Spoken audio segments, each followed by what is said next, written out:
Iga, that was a very efficient win today. How did you feel out on the court?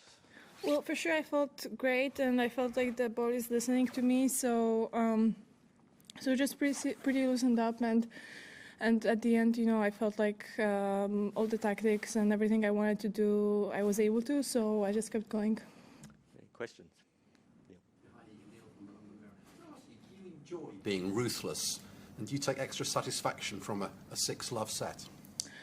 Well, I don't take it personal, kind of, so I wouldn't say I'm ruthless. I just try to have the same kind of attitude and the same kind of focus no matter what the score is.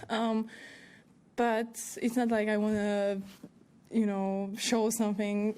I'm just playing my game, and if it's working, why stopping, I've also seen many matches when someone was back being down like 2-5 or something, so you always have to just keep going, and it's not over till it's over, so yeah. Charlie? I just wondered what you think are the biggest differences from how you're playing now compared to last year.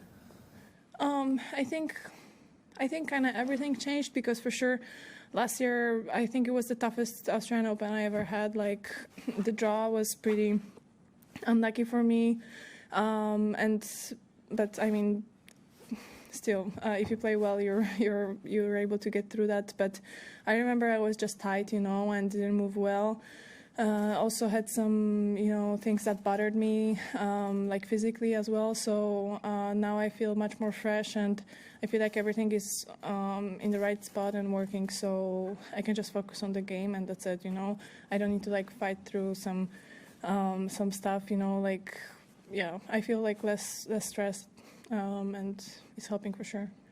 Tactically, I mean, compared to the year as a whole, 2024, do you think now you're doing some things differently as well?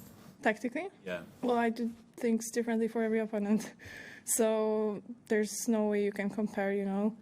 Last year I played Danielle, who plays super flat. Emma, for example, now she plays more spin. My previous opponent, Rebecca, also plays more spin, so you can't compare really. Howard? Hi. I found that phrase you used about the ball listening to you interesting. Could you explain a little more about what you mean by that, and how often you feel that? Because it looks from outside like that's a frequent thing, but I'm wondering from your perspective. Well, I would say I feel that on a practice court most of the time. Sometimes, during the matches, I feel like it's just being able to aim for this kind of space or for this, being more precise and actually knowing where the ball is going to go and seeing the effects that you want it to. On practice court, at home, probably I feel it all the time, but I'm used to the court. I like the conditions and everything, On the matches, it's a bit different, and sometimes you need to get through some matches where you totally don't know where the ball is going to land, for example. But yeah, honestly, every day is different, so you always have to work to get these feelings and not expect that you're going to get them, because it's not so easy.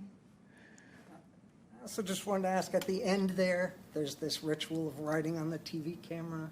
You looked a little like you were struggling to come up with what to say. I'm not really a creative person, so yeah, I had at first I had no idea what to write, so I just thanked for the support, and then I actually thought a bit more, and I asked to write again, and yeah, well, I'm not so smart sometimes. What did you write the second time? I just wanted to kind of dedicate this tournament for my grandpa. And just wanted to just send him some nice message, because I never did that, and I feel like I had many opportunities before, but as I said, these things don't come up to my head naturally. So now I remembered, and I used the opportunity, because I felt, even though these are not final rounds of a tournament, I feel like I'm playing good. So even this tournament already has a nice story to it, and I wanted to dedicate it. Matt. Hey, Iga, what would you say is the biggest impact that WIM has had on you in sort of, I mean, now that you're playing in a Grand Slam and you've had a couple of months to test drive some things? Well, I don't know. I think the fact that, I just feel the support, and I feel like he knows that I'm, doing 100%, even when sometimes the effect is not perfect. I don't mean like today, because actually this match was kind of perfect for me, but on a practice court or something, when I'm struggling, like I feel like he gives me a lot of support and understanding, and for sure this is important. But obviously, like tennis-wise, it's hard to say, because it's not like his view is totally different from the coaches that I had before. It's just about the execution, So for sure, like this year, I was able for these matches that I played to execute on the tactics and my game style like a bit better than before. But the biggest impact, I don't know. Like our work is kind of. It's about everything, so there's not like one specific thing, It has to click in every aspect for me to play well, and for now it does. So I feel like I feel more relaxed, and I feel like for sure with my game, I feel like a bit more confidence than last year for sure. Jermaine. Hey. Am I right in saying that you made some small changes to your forehand to make it more compact? Did I? Okay, then no. Well, honestly, it's not like we had a lot of time in the preseason. Like, I didn't change my movement, so at least I'm not aware of it. Okay, no. People thought you did, so I was curious, but if no, then... No.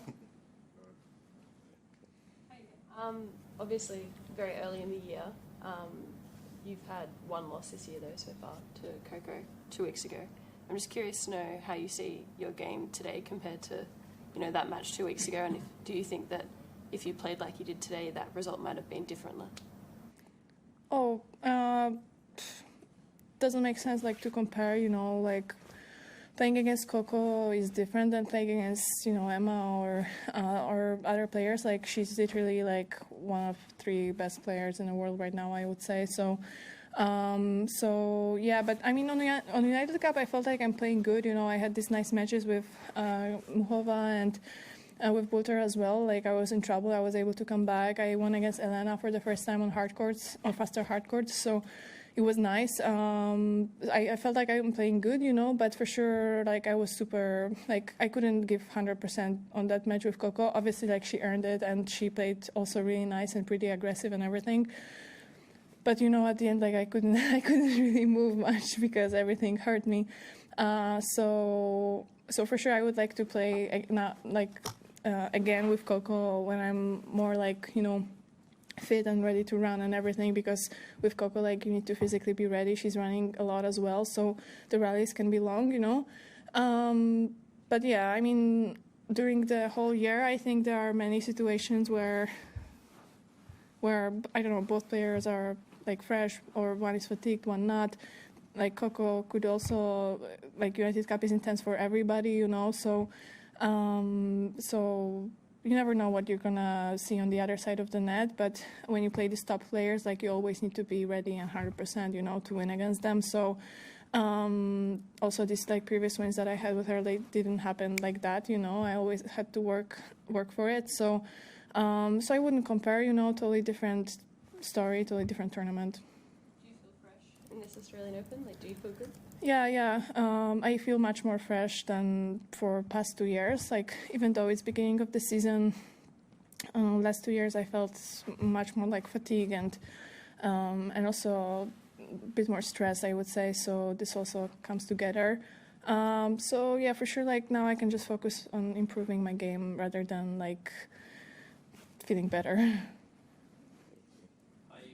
A few players have commented this tournament about the courts being slower and the balls being heavier compared to previous years. Is this something that you've noticed, and how might it affect your game if you've noticed that? I haven't noticed the courts being slower. So for me, they're fast anyway.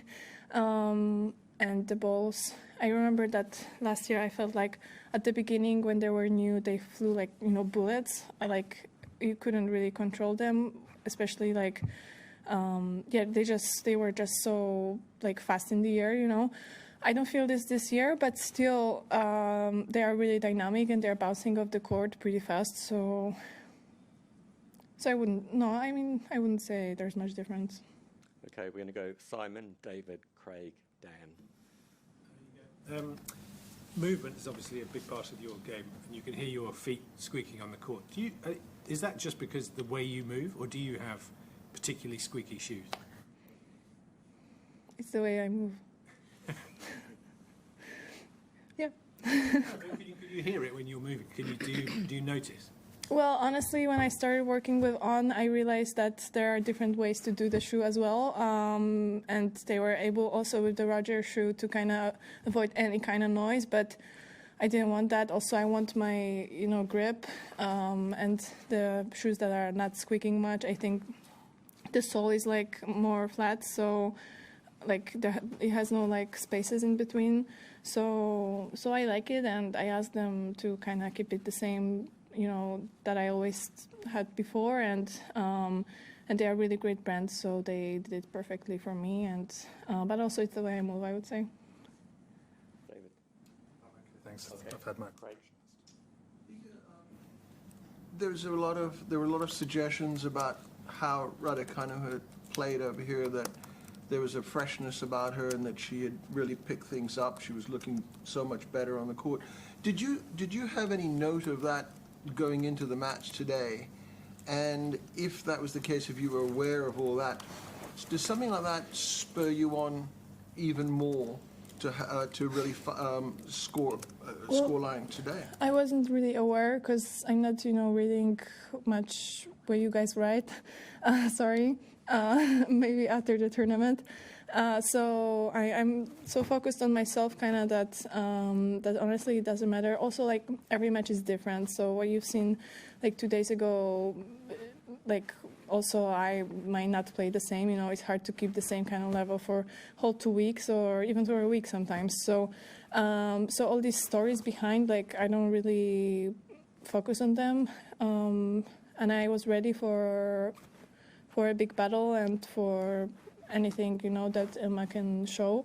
And I'm always kind of on my toes and ready. And I think this is what my kind of focus is about, So I wasn't aware. I just played my game.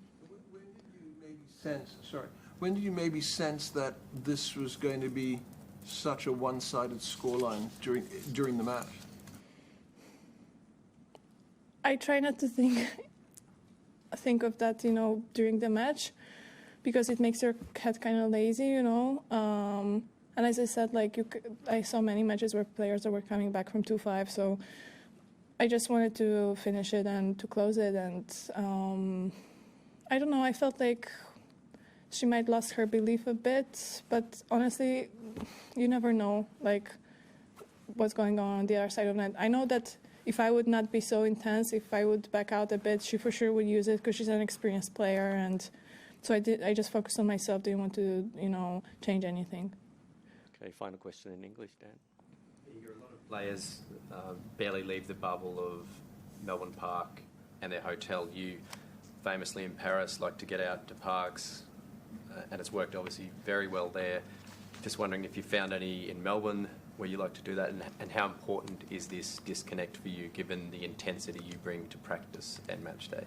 Yeah, I mean, for sure, I found some nice places in Melbourne, and it's important because you just have to enjoy life off the court, to play good, and also to find some kind of distance, to everything. If you're just focused on tennis, then suddenly it becomes like life or death kind of thing, and it's not like that. It shouldn't be like that. It's just tennis. It's just a game, So off the court, I try to have like, just rest in a nicer way that I would even at home, because at home I have like so much stuff to do usually. So now, yeah, I just chill, and for sure I'm not sitting in my hotel room too much because it's nice. I love it, but I want to see Melbourne, and I want to just feel the summer and everything because it's nice.